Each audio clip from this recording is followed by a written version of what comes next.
10, 9, ignition sequence start, 6.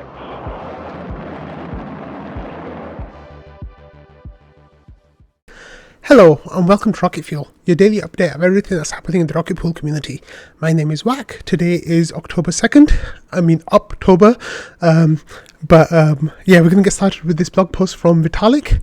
And it's titled, Should Ethereum be okay with enshrining more things in the protocol? So what does enshrining mean? Enshrining means that you do the thing in the Ethereum base layer itself, instead of being a protocol that's built on top of Ethereum. He kind of explains it here. He says, in the blockchain space, they do it on layer 1 versus focus on layer 2's debate is typically thought of as being primarily about scaling. But in reality, similar issues exist for serving many kinds of Ethereum users' needs, such as digital asset exchange, privacy, usernames, advanced cryptography, account safety, censorship resistance, front-running protection, and the list goes on. More recently, however, there has been some cautious interest in being willing to enshrine more of these features into the core Ethereum protocol, instead of them being built on top of Ethereum. Now, so why is this important for us, and why are we talking about it in Rocket Fuel? Well, one of the things that Vitalik wants to enshrine, or is thinking about enshrining into the core Ethereum protocol, is liquid staking. Now, for all of you who watch Rocket Fuel and all of you who are involved in the Rocket Pool community, you know that Rocket Pool is a liquid staking token protocol, and here Vitalik mentions Rocket Pool directly. So he says a common demand among Ethereum DeFi users is the ability to use the ETH for staking and as collateral in other applications at the same time. Another common demand is simply for convenience. Users want to be able to stake without the complexity of running a node and keeping it online all the time. So this is where he starts talking about Rocket Pool and Lido, and it's quite a sizable section of the post, so definitely go and give that a read. What I'm going to cover instead is some community discussions around this. This was posted on Saturday morning, and then Fizz started talking about it right away, saying this path is interesting. He's quoting Vitalik here, but it still leaves open the question, what is the specific thing that would get enshrined? Rocket Pool already works in a way very similar to this. Each node operator puts up some capital, and liquid stakers put up the rest. We could simply tweak a few constants, bounding the maximum slashing penalty, etc. to 2 ETH, and Rocket Pool's existing RETH would become risk-free. So this is one of the quotes that Superfizz pulled out right away. He says, my interpretation of this is effectively Rocket Pool's model is already the best model we could imagine for liquid staking. He says, maybe I'm too optimistic. And with Vitalik, you always have to say to yourself, I see what he wrote, but what was he thinking when he wrote this? So Superfizz then says, people accuse me of being a Rocket Pool maxi. I'm definitely not, but I'm an Ethereum protocol maxi who recognizes the value of Rocket Pool. But I'm also always amazed at how forgiving Vitalik is of another LST. Superfizz didn't want to mention Lido here, who has been identified as an attacker against the network. I truly don't understand why he doesn't blast them in public. And then Halululu says, they're so big that Lido FUD is basically ETH FUD, so I'll probably have to tread carefully there. And then Fizz has another quote here as well, about different risks. So basically, talking about some risk for Rocket Pool and some risks for Lido, but he kind of hand waves the Lido risk away.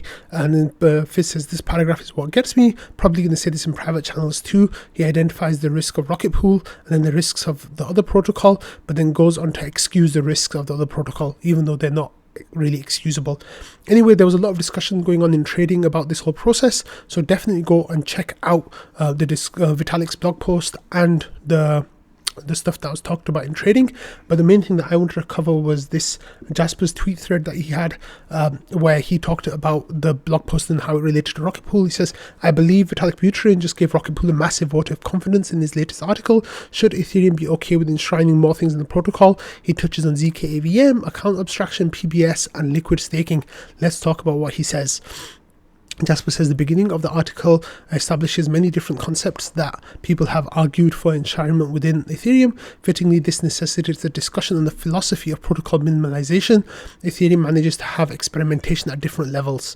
The goal is to have a base layer that does just enough of everything to be built on top of it, With the emergence of layer 2s, PBS, liquid staking, this has all played out, enabling vast experimentation without threatening protocol neutrality. However, many of these applications have aspirations to become part of the Ethereum base stack, so-called enshrinement. Enshrinement can be incredibly beneficial if we look at ZK AVM at the base layer. Vitalik Buterin goes sector by sector discussing trade-offs for enshrinement. Here I want to focus on liquid staking, where Vitalik gives a strong rundown of the current risks. The two major players are Lido and Rocket Pool. He writes Lido and Rocket Pool have emerged. However, liquid staking has some natural centralization mechanisms at play. He's referring to the idea that liquidity begets liquidity and that winners will continue to dominate. This is a risk for all LSTs. The leading LST will benefit from effects that will keep it in the lead. We see this clearly with Lido's snowball effect growth. Vitalik goes on to discuss the dangers that both Lido and Rocket Pool can pose to Ethereum consensus. In terms of Rocket Pool, because it's permissionless, it reduced the cost of a 51% attack in the network in theory. And for Lido, they represent a governance attack vector. What does he mean by these risks? They both center around bad agents getting control of lots of staked ETH and manipulating the network. Let's look at them one at a time, starting with Lido. And then he says, Vitalik writes that Lido's model leads to a single potentially attackable governance gadget controlling a very large portion of all Ethereum validators. The LDO token governs roughly 33% of ETH, and this is a growing attack vector even if Lido is made of many operators. He goes on to caveat that the DAO is working on dual governance to avoid some of these dangers, but Vitalik rightly points out that a veto based on base defense may not be enough, and I personally believe that it's too much power to leave to such few number of people. Then Jasper goes on to say the Lido model is especially pernicious if attacked. The leverage for a 51% attack using Lido is infinite. If Lido had 51% of market share and there's a bug in the governance contracts, we could see an attacker hit Ethereum at zero cost. Then Jasper goes on to say the attack vector for Rocket Pool is much more nuanced. The RPL token does not govern validators, so infinite leverage is immediately off the table. However, over a long period of time, the evil actor could build up stake for a quarter of the cost of launching Rocket Pool mini pools. The 51% attacker would still have to front millions of ETH in personal funds to support this attack. This is worth noting as Vitalik goes on to describe Dankard's work on the plausibility of 51% attack. Dankard writes about the economic security provided by stake. He marks that STETH at zero because no capital bond is provided by the node operators. Based on his analysis, even just 5% of total stake even just 5% of total stake at actual risk would still be a strong deterrent for 51% attacks. Currently, Rocket Pool requires nodes to have 33% capital risk, far above Dankard levels, and we can immediately see that using Rocket Pool to 51% attack is pretty irrational. First off, the attacker would lose billions of dollars and be immediately found out and slashed. Further, the mechanisms for such a process are very difficult. There's limited throughput of how fast Rocket Pool can grow. The market cap of RETH is tied to the growth of node operators. Both have to rise in relative tandem, otherwise one side will stall out. This often takes the form of RETH premium or validator queue. It's an unstable equilibrium. As a result, an attacker will have to beat out regular users who want to stake and do so slowly or else being identified by the Rocket Pool community. Additionally, with every bond reduction that Rocket Pool introduces, with LEB2s hopefully coming in the future, existing node operators absorb most of any new RETH demand. So we saw that happening in Atlas. In fact, with our determination to self-limit at 22%, the time is running out for an attacker to build build stake. Vitalik writes, if we accept that only 5% of attacking ETH gets slashed, then over 90% of staked ETH would be invulnerable to slashing. So how do we get there? And then he says, this is the best part. Vitalik suggests that we don't have to change much because Rocket Pool is already almost there. And Rocket Pool already works in a way similar to this. Each node operator puts up some collateral, liquid stakers put up the rest. We could simply tweak a few parameters like the quote that Fish shared. This is Vitalik is suggesting that we make Rocket Pool system the standard by tweaking the protocol to favor and support it. If you accept that 51% attack with Rocket Pool is financially unreasonable, then this is the logical conclusion. Rocket Pool has always prioritized home stakers. And then Jasper goes on to say, by capping the max slash, we can secure our ETH holders and increase efficiency of the protocol. Work is underway to modularize RPL to people so they can stake ETH only. Lastly, Vitalik summarizes the LST section by suggesting we could rather than enshrining a full liquid staking system, changing staking penalty rules to make trusted liquid staking more viable. I believe this is the path forward.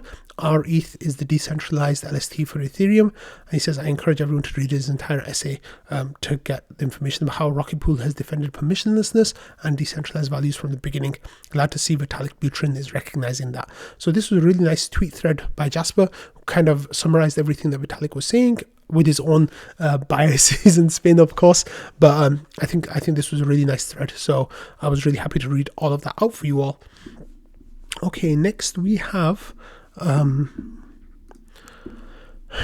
new RPIP page. So Pateris here shared this thread saying, this link saying new homepage is beautiful, and then it's rpips.rocketpool.net. And then Valdov said, how did you get this so fast? Do you have notifications? And he says, no, it was posted on the forum. Long for Wisdom says, glad you liked it. And then Valdov gave a shout out to Hani Abu and Long for Wisdom for getting involved with the work for that. And then Long for Wisdom says, for sure regarding the base, I've never used Jekyll before, so it was fun to learn it. And Kane as well said, nice work. So let's have a look at the new repository.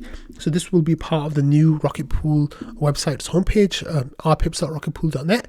So you'll be able to go here and then just find all the different RPIPs that have been worked on so far and what they were about. And then you can just click on the links and get some information. So here, Fund Rocket Pool Split, you can click on it and read what was included in that and what's going on with that. So this was a nice place now for you to have all of that information on hand, and you can catch up on all of the stuff that's being worked on formally with Rocket Pool, which is awesome. Okay, next we have an update from Kent Philly here. So Kent Philly, for those of you who know, is working on the Rocket Pool DeFi page, and he's giving updates with that information. He's also making videos that come with it now. So he says, good morning and hey all, Rocket Pool's RETH, RPL and more DeFi markets rates have been updated as of October 1st. And there's a link and then there's a video as well with some information there. He goes on to there's a tweet thread that has the same information. He says that, there's updates on Balancer, on Auto Finance and other things. And then you can actually watch the YouTube video where he talks about this stuff. So, Ken is kind of branching out with all these different things, which is really cool to see. Okay, next I'm sharing this tweet from Jasper because it's really, really cool, like a way of kind of presenting the information. He says, did you know that Rocket Pool has 3,200 registered global nodes, which rivals Solana? But Rocket Pool's TVL is 6 times that of what Solana has. Rocket Pool has $1.8 billion in TVL versus Solana's $336 million. And he says, not to mention there's lower inflation, lower hardware costs, and but it's 22 times less the market cap. So other people in trading were talking about how there's more uptime and there's more client diversity and lots of things like that as well. So there was a really nice little jab at Solana. I wouldn't be surprised if we see a few more of these tweets coming out in the next couple of days.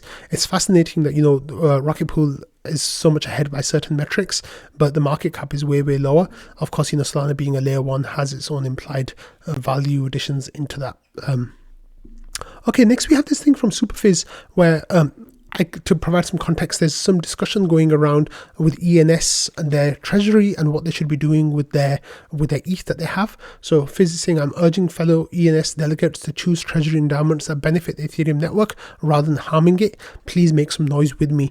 So this was saying, please don't put the ETH into Lido, which is a chunk of it has gone there in the past. So here Nick from ENS is saying, back in July, the DAO proved diversification to Rocket Pool as staking provider, and presently about 10% of the endowment is invested in Rocket Pool.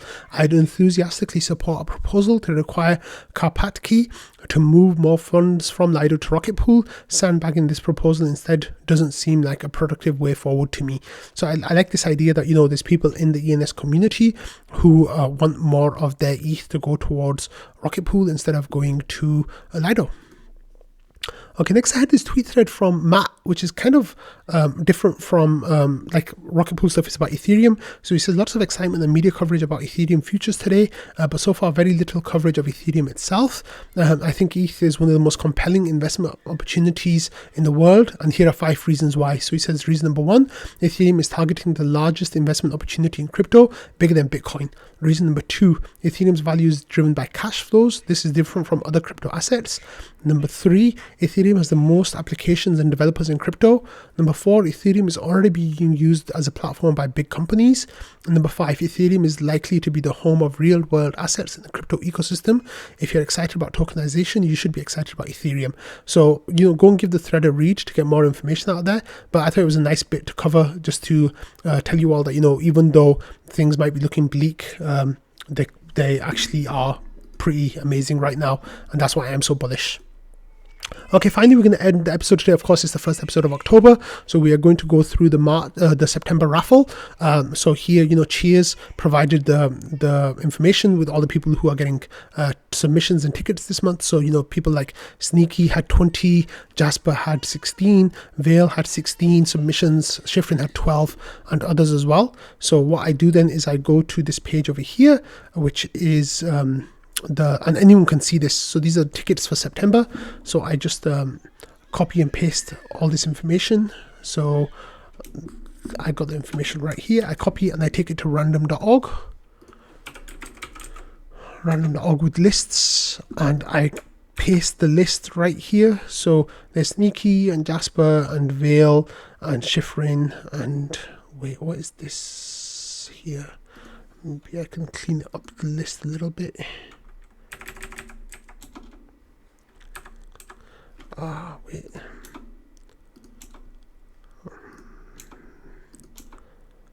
Okay, so there's Vale. No, sorry, Via. Sorry, not Vale. Let me just clean this up. Right, okay, then there's Shifrin and Dondo, Not You, and all the others. So those are people who got it. So now I'm going to press randomize. When I press randomize, then that will be the prize winners. So let me have a look. I'm pressing randomize. There we go. So Not You, Via, Mambo-san, Jasper, Not You again, Jasper again, Not You again, Genix, Sneaky, Jasper, Dukey, Shifrin, Val, Not You, Invis, and Wolfie. There are only 8 prizes this time, because one prize will go to Cheers for making the lists, and one prize will go to Wolfie for doing the tweet threads every day.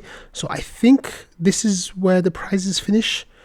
It might be up to here, but I'm not sure, but I'll check that out later. Right now we have the price of RPL is $22.48. So 1,000 divided by $22.45. So that is a price of, I think, 4.4 RPL each. Let me see. Yeah, somewhere around there. 4.4 RPL each, something around that. So congrats to the winners. I'll make this more formal later, but thank you all for being part of the Rocket Fuel community, for watching and listening, and everything else you all do. I hope you all had a lovely weekend, and I'll see you tomorrow. Bye.